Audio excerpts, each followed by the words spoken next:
This is Frank Bryant with Medicare Gurus, and I'm coming to you live here from our Cedar Park headquarters office. As you can see, it's a little sparse here in this conference room because we're in the middle, almost the exact middle of AEP, and everybody is on the phone making sales. So we don't really have anyone other than me.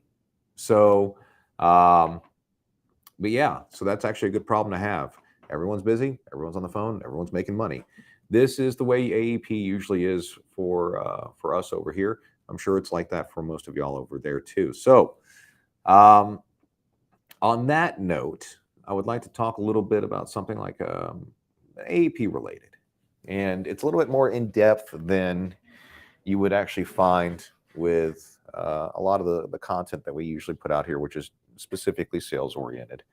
Um, this is a little different because it's going to be not just sales oriented, but it's also how you're getting to get your sales and the focuses that you should have in order to get the opportunity to get in front of clients and make sales. So I wanted to take a minute here and um, give an overview of basically what the industry is currently doing, especially from the view of agents, right? Right now, our industry has been so hyper focused on Medicare Advantage plans for so many years that most lead sources and lead providers out there are geared almost exclusively towards getting Medicare Advantage and low income individuals. Now, that's not to say you can't get those other leads. In fact, you absolutely can. And they're highly profitable, and no one else is really talking to them very much. Makes it a very easy sale. But one of the things that you have to look at AEP is this: how much time do I have? How long do I have until I have capacity of burnout, which is a direct relative equation, how much time I'm spending at work, and how much business I can get done, and how much that's going to pay me. So, one of the things that you'll see here is AEP has a lot of Advantage plan seekers and a lot of companies that are marketing leads towards Advantage plans. So, there's a lot of that. However, you really should be focusing on supplements, right? So, we talk about these things and we look at them as a function of, what is your return versus your effort, right? I'm really good at what I do. So, if I get on the phone with somebody, they're going to buy. But are we always going to go for the easiest option? Right? So, for example, I've been talking to a lot of agents nationwide lately. They are signing up for the Guru's Career system. And quite a few people are talking about um, how do you sell something that's not a zero premium plan? They don't even know what an Advantage plan is, but they hear about that. Well, the question is are you actually going to sell something, or are you actually going to find a solution for your client? So are we talking about just giving something away? And if you give something away, does it have any value? Right? It becomes very hard to actually make that equation at that point. So you should be spending as much time at AEP with your clients as you would at any other time of the year. You can't shortcut this at this time of the year. You can't just say, hey, I'm going to sign up someone in 5 minutes, 5 minutes, 5 minutes. It doesn't work because it doesn't stick. And even if you do that, you'll hit a capacity load. You won't be able to actually sell anymore because you'll be busy just rewriting business and then robbing Peter to pay Paul because you won't be getting any new income and building up your book of business, which in this industry here, folks, is the biggest thing. It's not about the advance. The advance is nice. It's the renewal that makes you wealthy with us. So you need to focus on that. So right now, hence, you don't see a whole lot of people in here other than me. Everyone else happens to be on the phone making one of those sales and either reinforcing or making a new long-term relationship. When they sign up with us, they're with us for a decade. And that's where you want to be. So keep that in mind. Just wanted to talk about that for a minute. Things to avoid here for the rest of AEP. Do not try to shortcut your presentations, number one. Number two, if you're selling people that are Medicare supplements, start to get them on the cycle and understanding that they don't have to handle this portion of it during this time of year. Free up some of that cycle for the rest of the year. A lot of times, and many companies out there will start their actual rate increases sometime in July, August, September. That's the period we should be contacting the clients back, or they should be contacting us to get a new policy, not during AEP. That way we can actually spend that time on helping with drug plans or handling the Medicare Advantage plans as needed or getting new supplement clients. Another thing you should really be focused on is this. Try to always put your best foot forward. The best product for most clients, not everybody, but most clients, is a Medicare supplement plan, usually a G plan. And at the very least, a high deductible G plan. Offers more protection, more flexibility than almost any Advantage plan out there outside of dual special needs plans. So always put your best foot forward first. If you need to, you can move to an Advantage plan, but try to minimize that. It'll pay you huge dividends and you'll have happier clients. That will also eliminate the overload on AEP. Number 3, set your pace.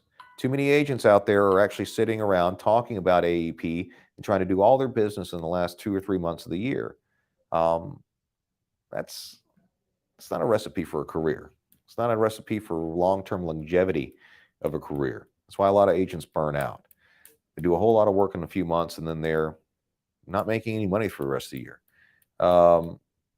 Get good and get better at bringing in those constant lead flows, bringing in those constant trickle of business throughout the year. And eventually you'll find that it doesn't have to slow down at all, right? You can sell at a pretty constant pace throughout the year.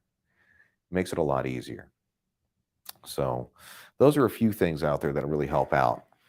So one of the other things that we're looking at here is, as we actually get more career agents on and more career agents across the country, is that setting these standards can be hard for yourself, especially if you're working remote. You know, being in your own world can be difficult to set that actual expectation. A lot of people try to go and say, hey, let's talk about activity. I need to make at least $100 a day. Well, if you're having a bad day, you'll make that $100, but they won't be good. You need to start off with the end point in mind. And it doesn't have to be hard. One policy a day. Just don't stop till you get one. It's not hard, right? Especially during this time of year. Setting an actual constant pace of activity throughout a year, make sure that you can actually take time off. You can actually do the things that you need to do to make sure that you're maintaining yourself in your best position possible, best mental health, best physical health, everything. Also making sure you're spending time with your family and whatnot to ensure that you don't suffer through a burnout phase. That's going to be the real danger for a lot of people during AEP. They'll go through a semi-burnout and then they'll take some time off. And they take time off during the first few months of the year, and then it's real hard to get back into the groove. Some people just never do. So bear that in mind. You should be able to continually work, mainly because you're taking the adequate time off and you're pacing yourself at a reasonable expectation. You know, the brightest fires always burn out fast. I'd rather be a simmering forest fire than, you know, just a flash in a pan. So, gosh, it's a little bit different when we don't have any people in here. I feel like I'm just lecturing people. How's that? I mean, kind of come off as that? Just a little, but it's fine. Yeah, I mean, I don't know what to tell you other than that, guys. I mean, really, you guys got to put the nose down to the grindstone and keep on working. And AEP, you know, it is more busy than most other places. But it's also a factor that you shouldn't focus all your attention on, because what you're doing at that time is you're trying to get conditioned shoppers at a time of the year of high activity. And also, you're focusing a lot on Advantage plans, which, again, some people need them. Really should be focusing on getting as many of those people as possible on a supplement as soon as possible. Now, we'll go over the details of that, and you can see that in the training that you guys get from us as to why, you know, but generally speaking, it just feels better and makes you feel better about a hard day's work. So 10 more minutes of this, right? No. So I don't think anyone's really going to come in here. We could go over something like, for example, oh, I got a concept for you guys. Let's talk about the dangers of getting too many people involved in your supply chain for opportunity, i.e., leads. We've seen a disturbing trend as over the last couple years where what started off as a really good concept and idea, which would be live transfer leads, has ended up getting muddled and muddied due to basically cost-cutting measures and laziness, really. Like I said before, the lead industry's forgotten how to market to Medicare effectively. Most of the live transfer leads and lead source providers, even the data providers out there, they're going for volume and not for exactly what agents are actually asking for. Their view is, it's not my problem if it's not sold. My job is to sell it. Hey, finally, you got someone over here. These guys have been listening to me yammer for 12 minutes. I'll join you. So, everybody, Stephen Grip, head of our recruiting over here. He's been on the phone all morning with agents nationwide, getting them signed up with our remote program.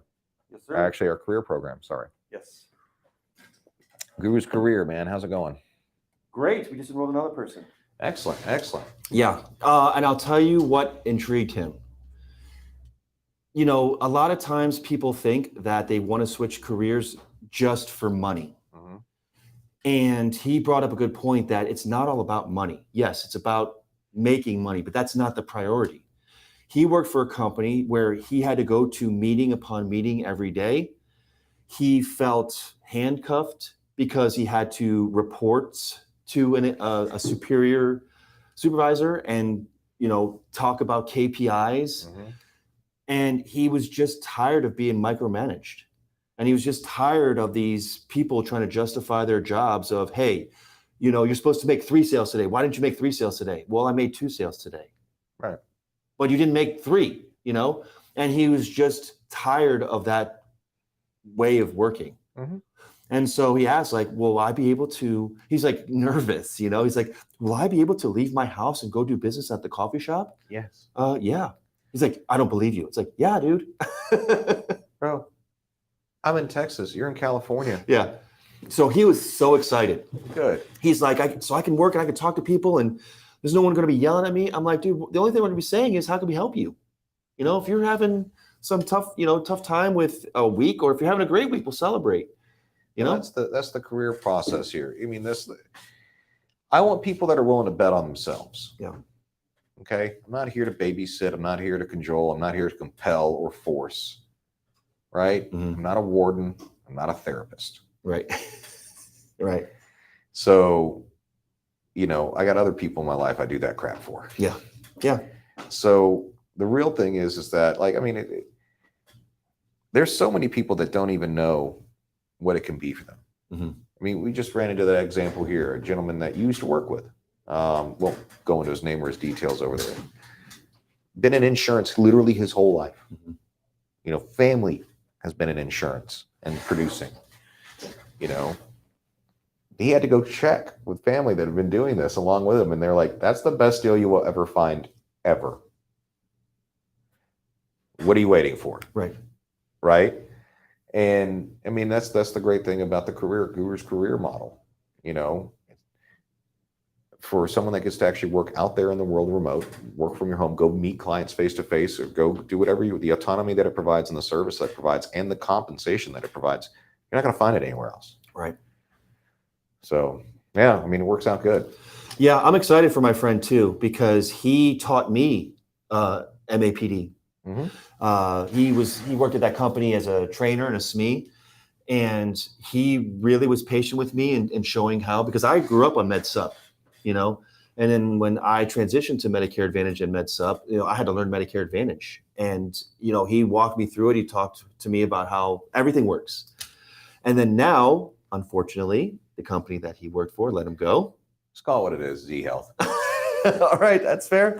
That's fair. I mean, that's this, you dance around it. It's all in the news. There are other companies that are going through trouble stuff, but I mean, the influx of agents that are coming from that organization. We all get it. It just is what it is. They really screwed the pooch, and a lot of people got hurt. Yeah. So, you know, we had a chat, and he's like, you know, they gave me a severance, so I'm going to kind of explore my options. And I talked to him about what we just talked about right now, the opportunity. It's not just an opportunity, it's a career change. It is something that you're not just going to look at right now, you're going to invest in. You, like you said, take a chance on themselves. And he was interested, but it's like, I was not trying to push it. Like he was just got laid off. And I said, look, we're buddies. Just talk to me when you're ready. And he called me the next day. He's like, I talked to my father and he told me, he's like, you better get on that right now because his dad lives on renewals. Well, yeah, and his dad's an old timer too. He's an old school guy that actually put up a lot of policies and doesn't have to really ever work. Right. That's what you want to do. But the truth is, he still works because he loves it. Oh yeah, He's 77 years old. He's still talking to people. this is the best job you can find on the phone, and it's really, I would say, some of the best job you can find. Period. I agree. Outside of maybe being a fireman, but without all the damage.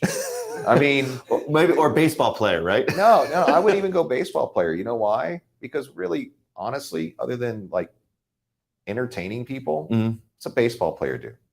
Plays a game. Yeah. Like a firefighter or EMT, those are people that help people. Those are people that save people's lives. I see what you're protect saying. people, Yeah, you're right. I see your point. right? And that for me, for my value system, that's really important. Mhm. So I get to do something that helps people, helps protect them. I love protecting people. Mhm. It's my mantra. Mhm. So I have a career that pays me and a really good amount to Mhm. do that. Right. So of course I'm going to do it. Mhm. Right. And I make more than a firefighter, which Yeah. is sad. I think we should pay those guys a lot more. And teachers. Don't forget teachers. And We got to pay them. And teachers. I find it obscene. Yeah. Obscene how little we pay the people that are in charge of putting information in our children's head. Yeah. It's insanity. But that's one of the things. I mean, one of the things people don't realize is that you can make a great living in this career by not putting very much effort into it. Mhm. We require, if you're in the career, you're going to put effort into it. Mhm. You have rules in place, but I mean, he's probably seen his stuff as a manager over there, selling like a policy every other day. He'd still make more than he was over there.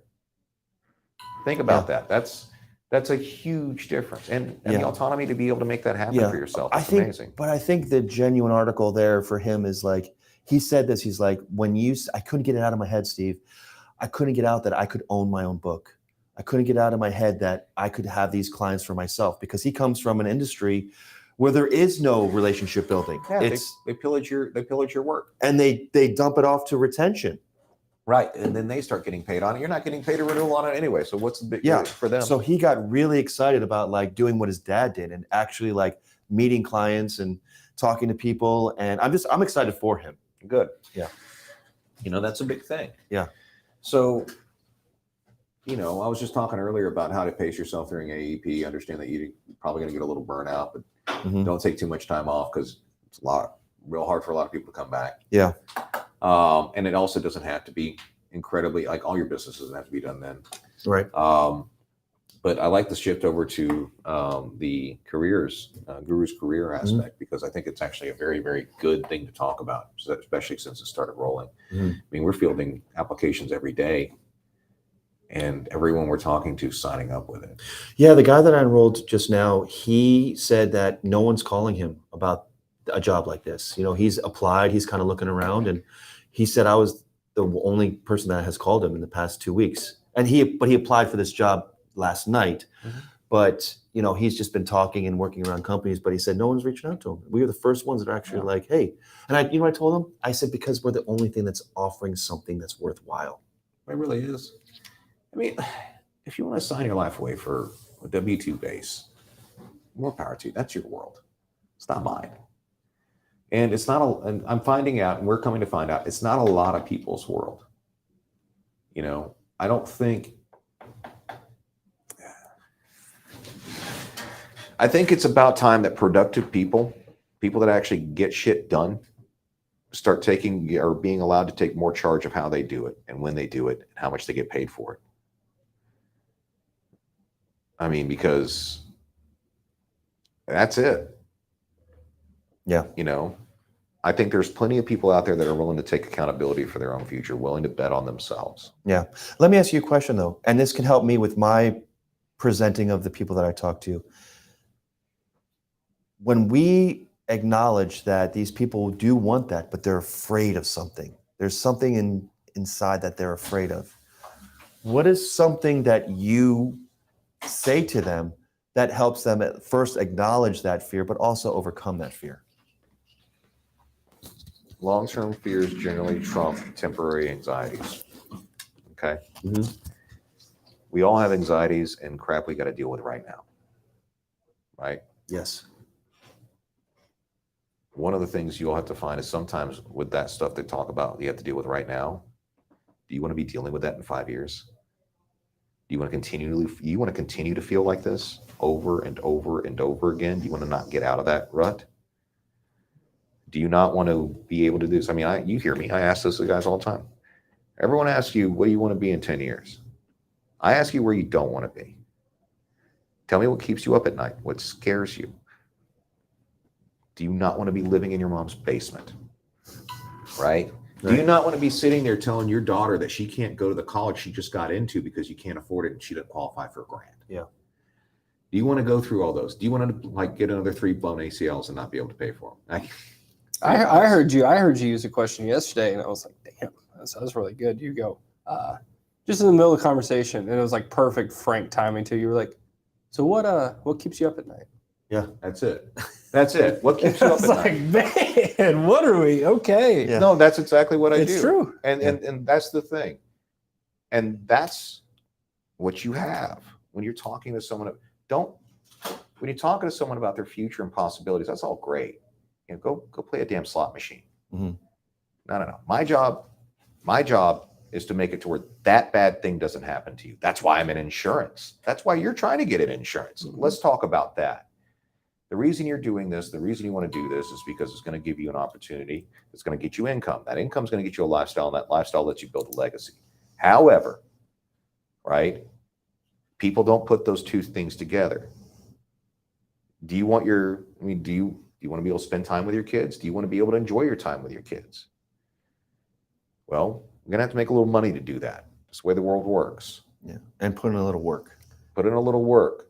But you also don't want to put in so much work to where the money you make just to keep everything afloat now is taking away the time that you want to spend it with those people that you're doing it for. Yeah. So they're different fear models, but the same solution exists for all of them.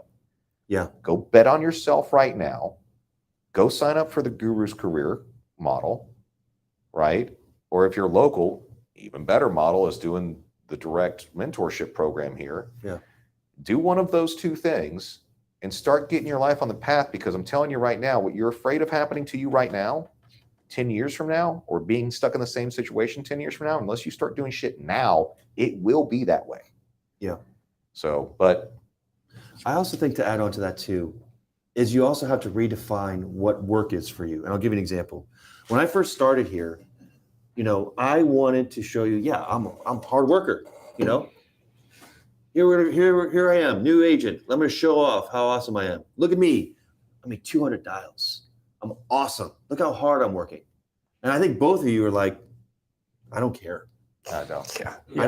I don't care that you. It was with these same facial expressions. like, or like I was shocked, That's nice. but I wasn't like mad, but I was shocked. Like, but look, guys, I'm working hard, and both of you were like, no, you're not. And I really didn't understand the concept at that moment. Right. And then you explained to me, it's like, look, your definition of work is not going to bring you success. You have to understand, and you have to redefine what work is to you. You keep looking at that number like you're in a race. Mm-hmm. But what are you racing towards? You're just running around in circles like a chicken with his head cut off. That's right. What you really need to do is you need to look not at your number of dials, but your length of talk time. Because when I look at that $200, you know what I'm hearing? I'm hearing I did not take any time to talk to anybody today. Yep. And they hung up on you right away. And you built nothing. You just said, oh, you don't want to talk? Okay, have a nice day. There was no, so in essence, I really didn't work at all. Nope. You did activity. Yeah. But you didn't work. Yeah, I played in the corner with my Legos. Might as well have just been playing PlayStation all day. Exactly. So when you taught me that, I had to redefine what work is. And I remember like when I had a really good day, I think I had like 30 dials, but like 5 hours of talk time. Yeah, and 3 sales. And 3 sales. That's the way it works. Yeah. Yeah. I love it when people are like, well, what about leads? Well, dude, you don't need many leads. Right. You know, you Yeah. don't. Well, what about, well, I don't want to do this. I want to get paid for my effort. I don't give a shit about your effort. Right. I don't. Yeah. I care about your results. Yeah. You can pretend to work hard every day and keep on hitting your head against the wall. And by the way, if you don't have the mental capacity to understand what futility is Right. and the repetition of bad behaviors, I don't have time for you. Right. There's so many people out there that are really smart, really, really ambitious, and really good at what they do. You're not going to get the time. Yeah. They're going to get the time. Mm-hmm. When those guys sit there and go, hey, I just found out that if I did this, I'm actually sold 30% more. Well, that's someone thinking about stuff. Someone goes, man, this sucks. I just made 150 dials and I didn't make any sales. This job sucks. I don't have time for you. Someone else is right next to you is lapping you. And they're making it look easy because it has become easy. The self-reflection. Go ahead. Here's my perfect example here. This is throwing it back to the feed store days. But so we used to have these dollies that we would weld together, and they could carry about 12 bags. Well, bags 50 pounds each. Okay. And when you stack the pallet, there's about 40 bags on it.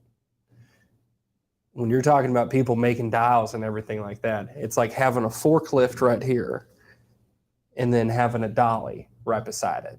And you tell somebody, hey, this trailer that just pulled up, it bought a pallet of feedlot. I need you to go load it. And they go, okay.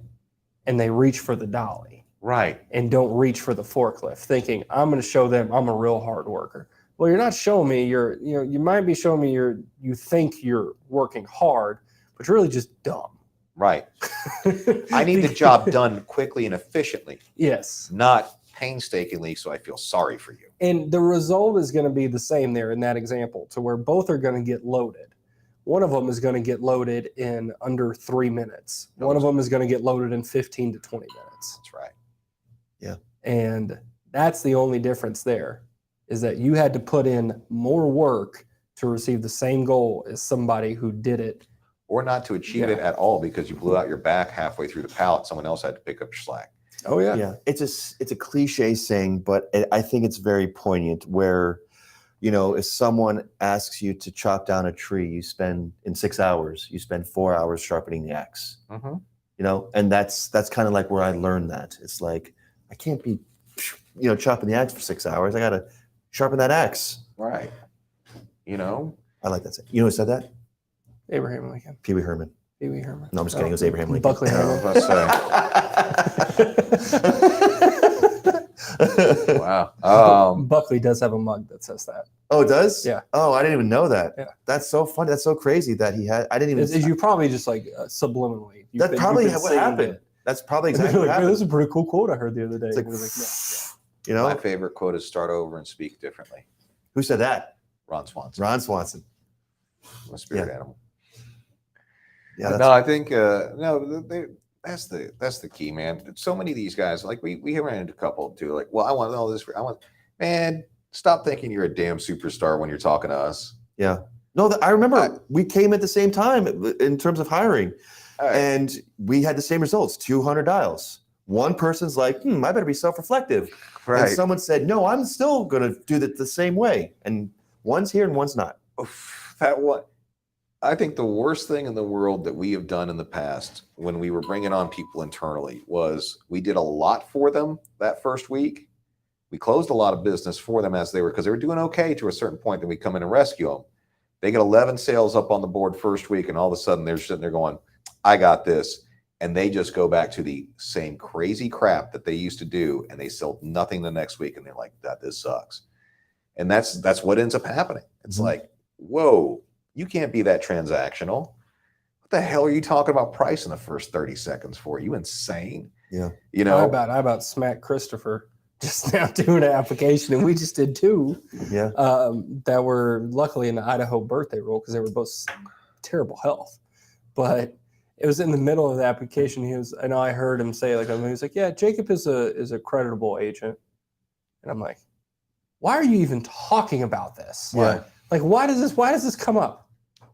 And he's like, you want his agent number? And I'm like, What? I'm like, what in this? I left you for 5 minutes. Yeah.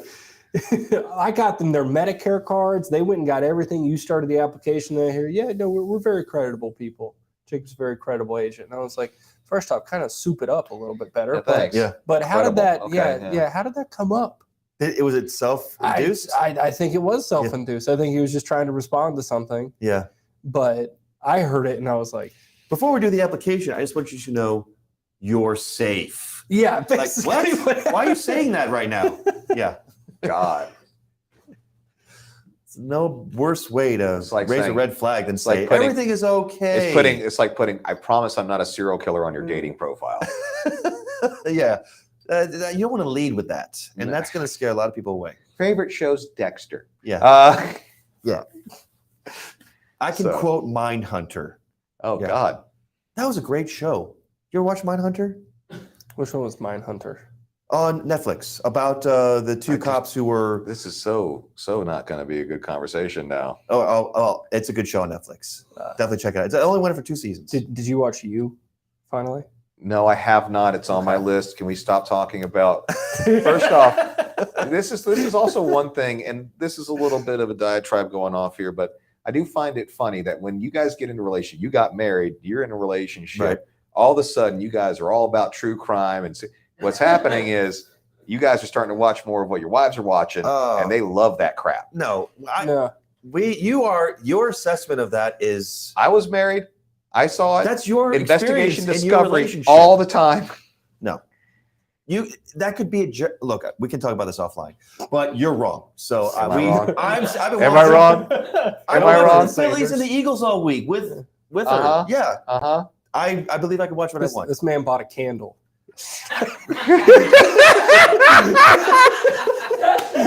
I think it's time to end this dojo. He's like, yeah, this man bought a candle. Oh my God. You got scented body soap now. And it's just, you went from Irish Spring to just spring. No, I joined it too. I'm a big candle guy too. Oh my God. I'm entering a new world. That's a good. Yeah. That's a good place to end it. Yeah, but at your age, you went directly from Axe body spray to Yankee candles. That's awesome. Candle's great. I get Michelle a customized Yankee candle every year for Christmas Yeah, exactly. with our picture on That's- it, and it says to a happy. so next year." romantic. Brought to you by Investigation Discovery. And then we use the. You're going to tell me that she doesn't watch true crime shows. I think that's the one with the blonde haired lady and the big fat guy in the SUV, and they drive around and solve the old. Cold Case Files? Yeah, Cold. She watches Cold Case. You know, funny story. My dad was he's done a lot. He's a state trooper. He was chief police, and he worked for the state of Georgia as a lead investigator, and he solved cold cases. Oh wow. Yeah. They call them Cold Case Clay. He actually was on, gosh, it was one of those like 60 Minutes or some shit. Oh really? So, yeah. Criminal Minds. You should watch Well, that. my grandfather was a police officer. Yeah. You know, so there's a lot of cases that my grandfather couldn't solve that new technology, they can be solved now. Yeah. We are totally off the rails, so I think we should end there. We shouldn't end there. I mean, there's one thing we wrap it up on some good information. Okay, let's here. do that. Okay. All right. So Who's one of still the watching? things that comes into this crime stuff and this crime syndicate that you guys drag me down, which is you have to, like, we're talking about how people improve. Yeah. Okay. You have to take a forensic approach to your own improvement, Nice. right? hmm You have to sometimes go back because you're supposed to be recording your calls now, especially if you're doing Advantage plans. You should go back 3 months ago, listen to one of your calls, right? One of the failures. Start diagnosing what you did in the past, reaffirming what you've learned, right? You should be able to take those things. You should be able to dissect a call. And once you get good enough at it, go screwed up here. And then I reinforce that screw up here. And that's why I didn't get it. People don't like doing that though. You have to, because you're going to have to break the pathology in your own head. That's true. You have to break your own pathology. When the pathology is there, that kind of it increases your inflections in your voice. So if you're not thinking about it, your inflection is not going to be monitored. It also drives your behavior. We've had people that actually will literally throw away sales. Yeah, it's true. What's the pathology? What's they're actually looking at? What's their Yeah. mindset? There's an issue that you run into that, right? You have to be able to go ahead and break that. You have to be able to break your own set because you're setting a course in here. You are in ultimate control of that conversation. Mhm. So if you're not actually diagnosing what's going through your head, you're not diagnosing what your stuff and how that's driving your actions and your activity, it's beyond just timbre and it's beyond pitch and tone. It's literally how you're driving the conversation. And just like any other action, we can have bad ulterior motives, self-destructive ulterior motives, or good motives, or positive, reinforcement, all of that. Right. So we have to sit there and go, okay, what was I going through this time? Why do I sound like that? Why do I feel like that? God, I hate that. Exactly. Right. So that doesn't mean you have to, become hyper manic. You don't have to sit there and just, con yourself and everything's okay every day. But you got to start being aware. And then you got to start working on it. Maybe some days that you just can't get out of that funk, don't waste your time. But when you feel good, start doing good work. Yeah. And go buy a candle. I will. Yankee Candle. Code Jacob Crowdy 15% off. All right, cool. There you go. Online? Yeah. Love it. Love it. Can we Or- please or end just- there so we don't have to talk about candles anymore? Or you can just go to my Etsy shop. You have an Etsy. No, I don't have Etsy. Okay. All right, Oh, guys. man, I'm 30. Listen, Okay. we're real busy today, so Yes. that's going to be it. It's Yeah. a short one, but as you can see, we still don't have very many people that are off the phone. We need to get back on it. Yes. So you have a good day. Good luck. Get selling. Woo. That's fun.